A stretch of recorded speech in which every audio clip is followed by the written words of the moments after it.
Hey everybody, today's topic is what is self-care and how do I approach it? My story is probably like a lot of other folks. Self-care was definitely not something that I ever heard about growing up in the 70s and 80s. The culture at that time did not really talk about that, and certainly not in the circles of people that I was running in. I grew up in a very work and duty oriented family, very active in working and very active in achieving things and very active in helping in the community. Denigrating any one of those particular goals, but I never heard anything about taking care of yourself or self-care or anything like that growing up. I've been reading a book by Arnold Schwarzenegger.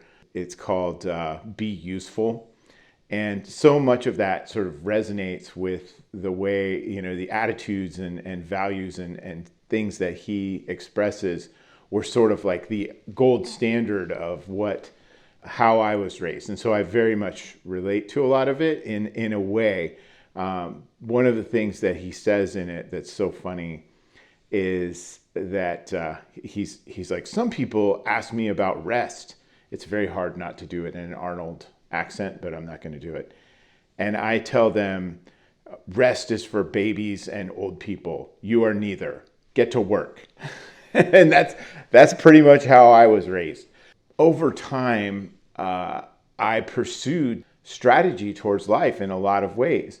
And so like doing things for fun, it just felt off. Correspondingly, during that time, I have to relate that, I had some substance abuse problems and so forth and so on. My memories of those time frames may not be the best.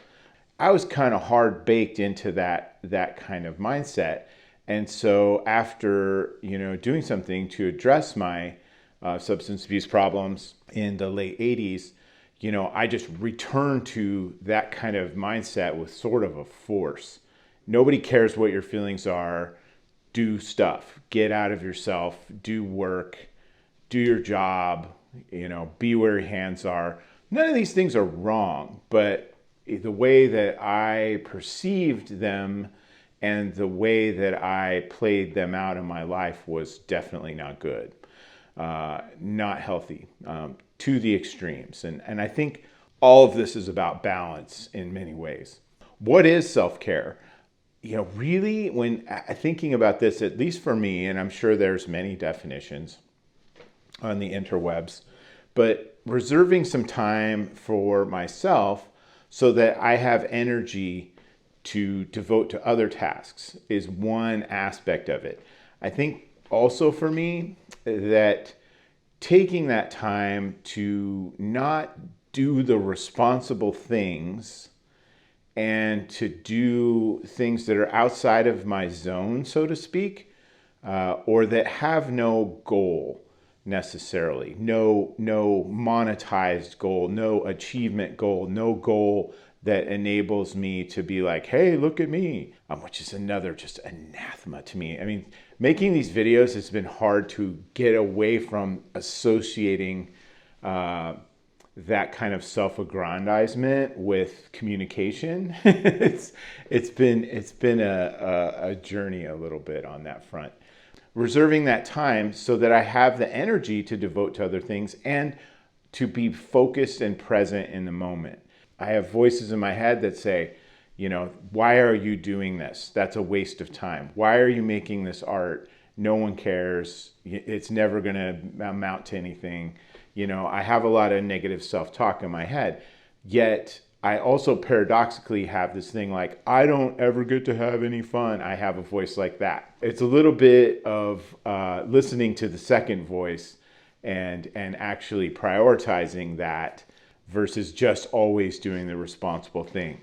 When you look out in the popular culture, you often see definitions of self-care that are associated with what I would describe as maybe toxic or unhealthy sorts of behaviors oriented around you need to get 8 hours of sleep a night. You need to drink enough water. you need to exercise, and your diet needs to be this, and that is self-care. I also see some other things that are more oriented towards the way that I see it. And you know what? Getting enough sleep, drinking enough water, exercising, and diet are definitely not things that are bad. However, you kind of see this sort of, I don't know how to exactly put words to it, but it's very like goal oriented, and it's very tactical in nature, and it's somewhat performative in a way, and it leads people to beat themselves up if they're not able to achieve some standard that they have in their minds for what that is. I've been there too. I get it. You see that kind of attitude though out there, and it can impact me in a way that makes me feel less than and makes me compare myself to what other people are doing. I don't think that's particularly healthy. All of those things are good things, but again, kind of back to that idea earlier of balance and moderation. So how do I approach self-care? I'm just going to talk about some things that I do, and then what the end result of that has been in my life. And these are in no particular order. I think all of these things have some kind of component to them, and they're things that require focus and effort and presence. They're not easy necessarily to do, and they require me to be present in the moment. One of the things that I like to do is to read as a form of self-care, and I read a lot for work, and I'm not talking about that. I'll read fiction. The Arnold book I'm reading right now. Some of the books that I have sitting on my nightstand are of a wildly disparate range of topics. And I enjoy that because it's something that I don't know. And that is generative for me to learn things that I don't know. It's one of my Gallup strengths. I enjoy that. Watching YouTube videos can be that way too. Like some of the historian types, economic types, different things like that. Guitar videos, how to play keyboards. Jacob Collier has some videos out, and I'm new to the Jacob Collier fan club. Just amazing stuff. And now, am I going to be a professional musician? No, I'm not. But I enjoy learning from that and seeing how he approaches things and maybe picking up a few things. And most of all, love his attitude.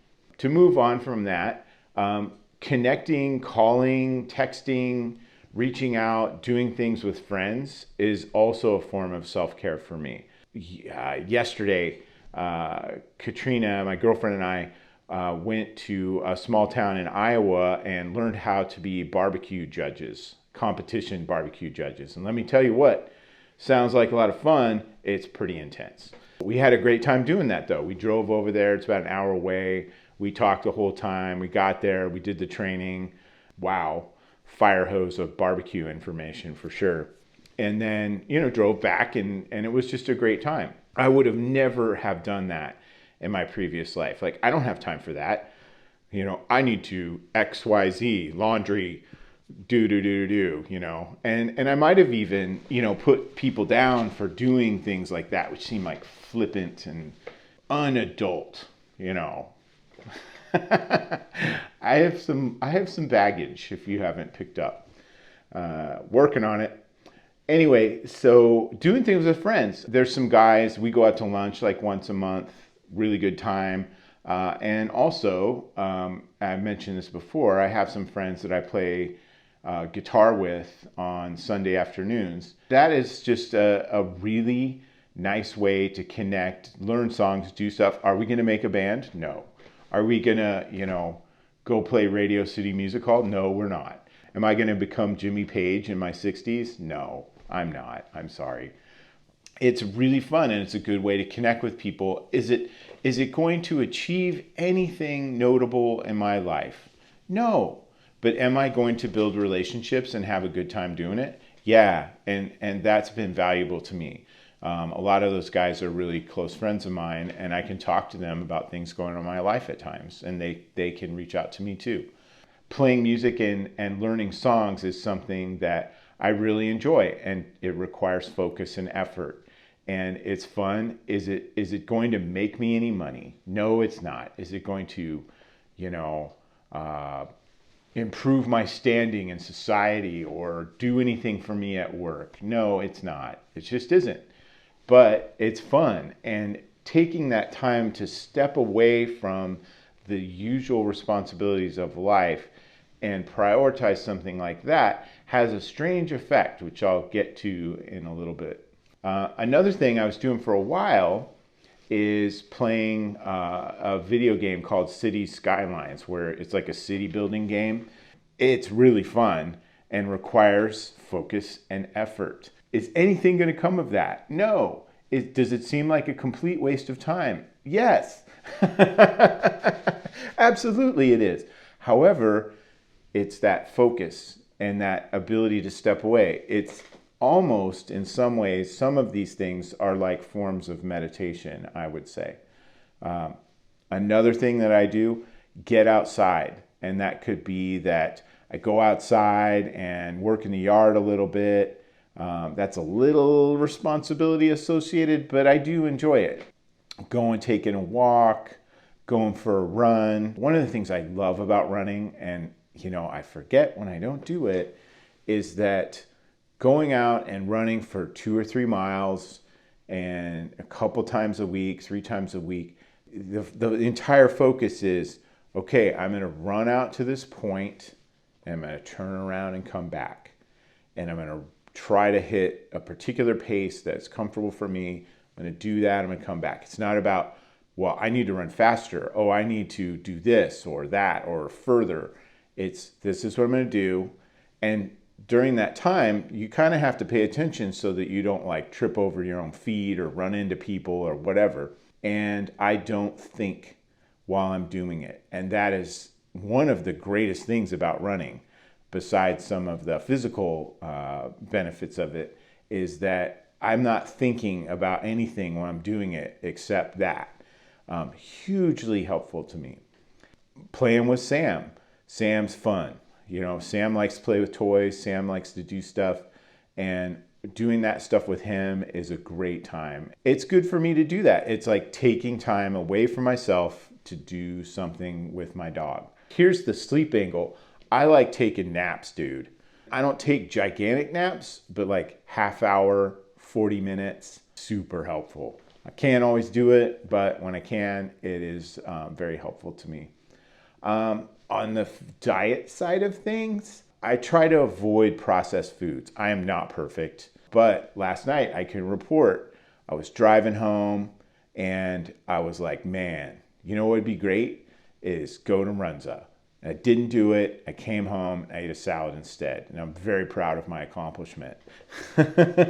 Now, today, maybe I go to Runza. I don't know. But trying to avoid processed foods as much as I can, it gives me more energy. I don't know what to say. I will eat some junk food on occasion, but like avoiding that habit of falling into that trap, so to speak, of eating that kind of stuff has been helpful to me. Doing something that's outside of your comfort zone, and maybe just outside of your zone, just something different. It's been pretty amazing in that we do all of these bizarre concerts, and really we just kind of randomly come up with things and go. Been to the symphony, been to punk rock shows, been to metal. I don't even know. There's subgenres of metal concerts with people, and just getting out and doing stuff like that has been really great for me. It's not going to achieve anything, but it's fun. So that's been important to me, and I think it's been really good for us as a couple. Oh, I forgot one thing. A while back, a friend of mine started this text chain with some people doing some number, whatever you want of sit-ups. Somebody might do 20, somebody might do 50, somebody might do 40, whatever. Sometimes people don't do it for a day and nobody's on there like, hey man, where are you? Yeah, it's not like that at all. That's been a nice way to A, connect, but B, also to get some structured exercise into my life. This has been a really good kind of thing. Like, hey, here's the thing. Takes me about 15 or 20 minutes and I get some exercise out of it. And it's not about how many or the form or nothing like that. It's just doing it and checking it off. To kind of bring this all together, I see self-care as a holistic, inductive kind of endeavor. It's not goal-oriented. It's not tactical. It's not performative. It's not about achievement of anything specific. And it's a loose set of disciplines. Do I have to do every single one of these things every day? No, and there are some days where I can't do any of them. And that's totally okay. It's giving myself a break to do something enjoyable that takes some effort, that really re-energizes me in many ways and gives me that focus so that when I'm interacting with the people in my life, whether that be at work, in my relationships, wherever, that I can be present and focused. The discovery that those things are important to me has been kind of revolutionary in my life in many ways. That set of things, when practiced again in moderation and balance, has made me have a much better attitude. It's enabled me to be more willing to engage with people at a deeper, more intimate level and to generate real friendships, which was something I really didn't have for many years of my life, and to pay attention to people and to really care and to remember things. A whole slew of unintended benefits to stepping away from the responsibilities and practicalities of life, focusing on something which seems as childish as fun. It's been a very important step for me to be able to incorporate that sort of stuff in my life. And I hope that you can practice this in whatever way that works for you. Hope you all having a great weekend, and I'll look forward to talking to you again soon. Thanks.